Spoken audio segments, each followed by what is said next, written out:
This episode is brought to you by Temptations Cat Treats. Your cat will come running for the perfectly irresistible Temptations Creamy Puree and Temptations Lickable Spoon Cat Treats. The best time to feed lickable cat treats to your cat is anytime. Feed by hand for a playful moment, in a bowl for a creamy treat, or as a topper to make mealtime fun. Visit TemptationsTreats.com to learn more. The new McCrispy Strip is here. Dip approved by ketchup, tangy barbecue, honey mustard, Sprite, McFlurry, Big Mac sauce, double dipped in buffalo and ranch, more ranch, and creamy chili McCrispy Strip Dip. Now at McDonald's. Ba-da-ba-ba-ba.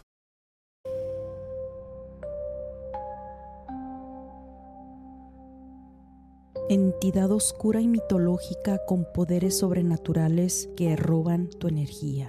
Atrévete a apagar la luz y escuchar este episodio 100% real.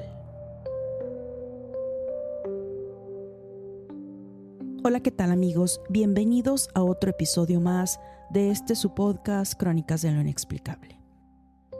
La historia que a continuación les contaré me recordó mucho a lo que yo personalmente viví cuando empecé a hacer mi podcast y que quería ir a todos los lugares embrujados.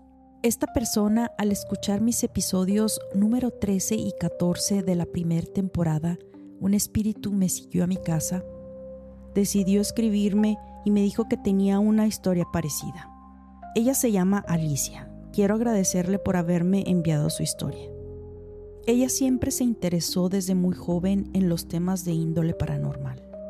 Alicia apenas tiene 21 años. Vive con su hermana la mayor, que es la que prácticamente la crió, pues su mamá muere cuando ella era muy niña. Y fue precisamente a la edad de 15 años cuando ella se empezó a interesar por estos temas, ya que dice haber visto a su mamá en varias ocasiones en su casa. Siempre tuvo la duda de que algo debía haber después de morir. Todo comienza cuando por medio de una amiga conoce a un muchacho y este la invita a hacer un recorrido en lo que fue un hospital que funcionó a principios del siglo pasado, pero que en los años 50 fue cerrado. Lo clausuraron, pues al parecer hubo un terremoto donde mucha gente murió y cuando lo restauraron hubo muchos reportes de apariciones, ruidos, sombras, sucesos inexplicables e incluso muertes en extrañas condiciones. Hoy en día ya no funge como hospital, pero al parecer aún hay mucho del equipo que se llegó a usar en ese entonces. Este lugar ahora lo convirtieron en un tipo museo, o más bien hay recorridos que hacen especialmente para los cazafantasmas, para todo aquel que es fan del fenómeno paranormal. Incluso hasta rentan lo que viene siendo los EMF, los detectores de energía y campo magnético. Total, ella acude a este tour con su amigo y empiezan a explorar. De entrada dice que se sentía muy escalofriante el lugar. Tomó varias fotografías y videos y logró captar extrañas siluetas en una de las fotos. Ella describe ese día como de mucha adrenalina y dice que sí sintió un poco de miedo estando ahí, pero pues de eso se trataba ese recorrido. Ella regresa ese día a su casa después de haber pasado unas horas en el lugar sin pensar que lo que estaba por vivir le cambiaría la vida. Pasan un par de días y empieza a tener pesadillas.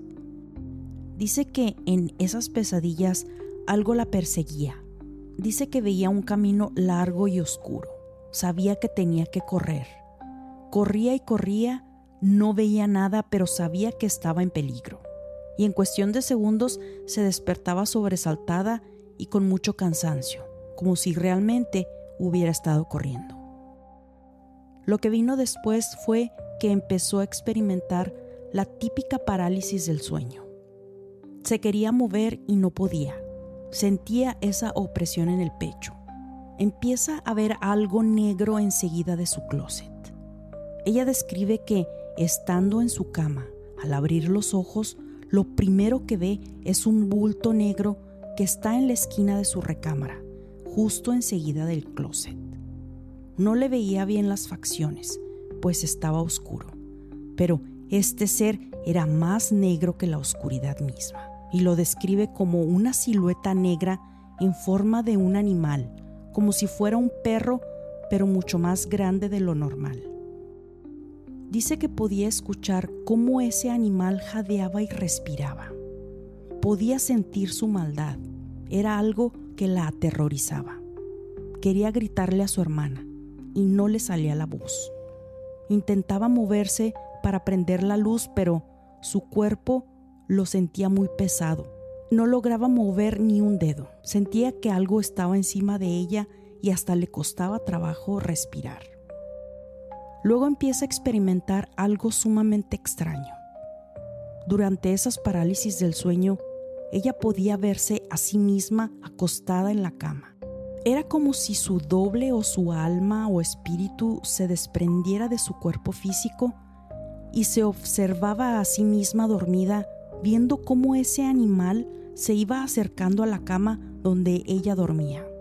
Ella misma era espectadora de esa terrible pesadilla donde era acechada por esa cosa, y gritaba: «Despiértate, despiértate, Alicia, despierta», ya que veía cómo ese animal se iba aproximando a ella poco a poco, y por más que gritaba, su cuerpo yacía totalmente inmóvil en la cama, y justo cuando este ser la iba a tocar, ella se despertaba de una manera terrible. En total pánico, prendía la luz, pero no había nada en el cuarto.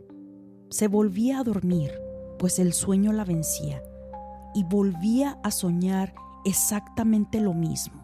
Ella viéndose en la cama, siendo observada y acechada por ese animal. Dice que este sueño lo tuvo por meses y se repetía unas 3 o 4 veces por semana. Pero conforme fue pasando el tiempo, la pesadilla se iba tornando peor, porque llegó un momento donde ella veía que ese animal, cosa o bestia tomaba forma humana. Era la forma de un hombre. Y conforme pasaba más tiempo, durante sus pesadillas, este ser ya no solo se conformaba con estar al pie de su cama, sino que se iba acercando cada vez más y más.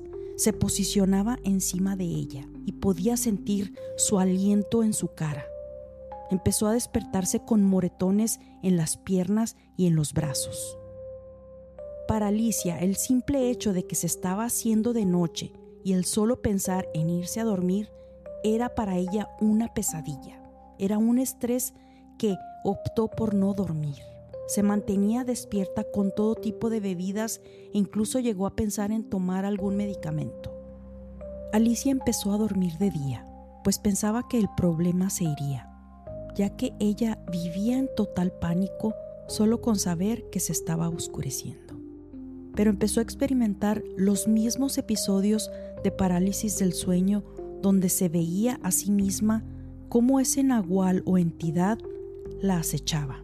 Y dice que se despertaba y trataba de volver a dormir, pero volvía a experimentar la misma pesadilla.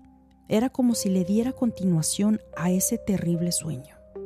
Ella empezó a investigar el porqué de esa presencia en forma de animal y encontró información acerca de los nahuales. Y aunque no le quería contar a su hermana, un día ésta le dijo algo que la dejó con la boca abierta. Ella le dijo: «Anoche tuve un sueño muy feo donde un hombre con cabeza de animal te estaba lamiendo la cara. Me desperté y me dio mucho miedo y de momento sentí como si alguien estuviera observándome». Y es cuando Alicia decide contarle a su hermana lo que había estado viviendo. Después de haberle contado todo, fueron a hablar con un chamán. La hermana de Alicia tenía una amiga que era muy espiritual y solía ir a retiros a diferentes partes del país. Fue ella quien les recomendó a este chamán. Y para aquellos que se estén preguntando qué es un chamán, encontré lo siguiente. Los chamanes son considerados especialistas del alma y sus interacciones con lo divino. Se cree que tienen una percepción global del universo y que pueden viajar entre el mundo físico y el espiritual. Utilizan rituales para guiar a las personas a un estado alterado de conciencia y permitirles interactuar con el mundo espiritual. El chamán les dijo que tenía que hacer una limpia a la casa y otra a Alicia. Este chamán tenía el don de la clarividencia y le dijo: tú fuiste a un lugar muy cargado con energía muy pesada. Veo 2 entidades aferradas a ti y las veo en tu casa. Alicia no le había dicho nada a su hermana del recorrido en ese hospital abandonado, y es cuando su hermana se entera de todo. Alicia le contó al pie de la letra lo que ella experimentaba. ¿Cuál sería la sorpresa de Alicia cuando se entera que su hermana había estado viendo, o al menos llegó a ver en varias ocasiones, una silueta de un hombre pasar por el pasillo y perderse entre las paredes de la casa? Después, con el tiempo, el amigo con el que fue a hacer el recorrido a ese hospital abandonado le dijo que había tenido unos sueños muy extraños donde él veía a Alicia con un hombre y que ella le decía: ayúdame, Gustavo, ayúdame, me va a comer. Y que él en el sueño se reía y le decía: pero si se ve muy buena persona, ¿por qué dices eso? Alicia dice que desde que fue a ese hospital su vida cambió y siempre, pero siempre se sentía cansada. Obvio que al principio pensó que era la falta de sueño, que en realidad sí lo era, pero lo que le ocasionaba el no poder dormir era esa entidad o nahual que la había seguido a su casa y que se posaba enfrente de su cama observándola todas las noches. Le estaba robando su energía. Alicia duró alrededor de 5 meses con este problema y dice que el chamán le indicó que percibía 2 entidades. Una era un nahual que estaba tratando de hacerle daño y la otra entidad era una entidad buena. Era una mujer muy allegada a ella. Alicia cree que se trata de su mamá. Ella ya no regresó con el chamán, pues siguió al pie de la letra todas las recomendaciones de él para liberarse de ese nahual. Amigos, les comento brevemente lo que es un nahual. Encontré que es una leyenda de la cultura mexicana que se refiere a seres sobrenaturales que pueden transformarse en criaturas mitad hombre y mitad animal. En la mitología se creía que los nahuales eran espíritus divinos y protectores que aconsejaban a las personas. Sin embargo, con la llegada de los españoles y la influencia de la Iglesia Católica, los nahuales pasaron a ser considerados malévolos. Son descritos como hechiceros o brujos que buscan afectar a las personas con la habilidad de transformarse en animal o ser elemental, don que obtienen gracias a estudios y pactos con espíritus y que será usado para hacer el bien o el mal, ya que se convierte en un vínculo con el mundo sobrenatural. ¿Qué les pareció el episodio del día de hoy? Si les gustó, favor de comentarlo o calificarme con 5 estrellas en las diferentes plataformas de podcast. Por favor, compártanlo con sus amigos o conocidos que sepan les guste las historias paranormales o inexplicables. También les recuerdo que ya está mi podcast en inglés. Por si conocen de alguien que está interesado en estos temas, favor de compartirlo. No olviden seguirme en las diferentes plataformas de podcast de su preferencia, donde recibirán notificaciones cada vez que salga un nuevo episodio. Les invito a checar nuestro blog www.unexplainedpodcast.net. Síganme en mis redes sociales, Instagram, TikTok y YouTube como unexplained.enigma. Mi Facebook, Chronicles of the Unexplained, ex antes Twitter como Unexplained Page, donde comparto avances de los próximos episodios. Les dejo los links en la descripción del episodio. Gracias y nos escuchamos en la siguiente historia inexplicable.